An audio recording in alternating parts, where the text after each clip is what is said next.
Papa's music. King Shine, DJ Ras, my story, no. Makayenda muja toka, tayinti zimwe muja toka mananoka.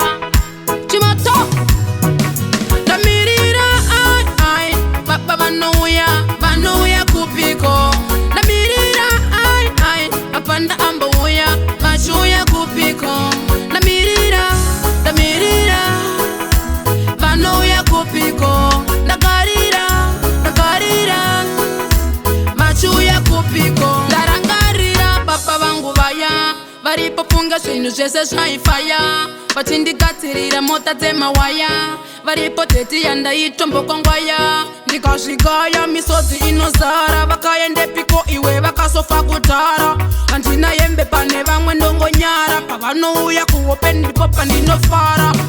Ndamirira ai, papa vanouya kupiko. Ndamirira ai, apanda ambouya, machuya kupiko. Ndamirira, vanouya kupiko. Ndagarira,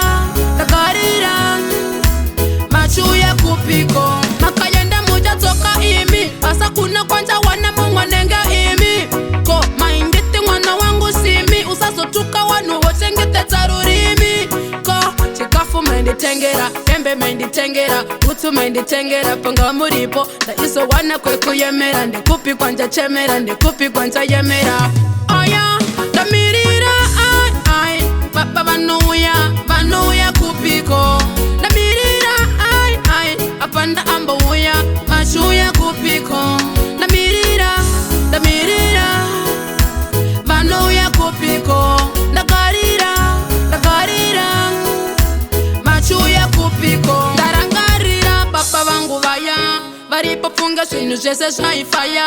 Vachindikatirira mota dzemawaya, varipoteti yandaitombokongwaya. Ndikazvikaya misodzi inozara, vakaendepiko iwe vakasofa kudhara. Handina yembe pane vamwe ndongonyara, pavanouya kuhope ndipo pandinofara. Ndamirira ai, papa vanouya kupiko.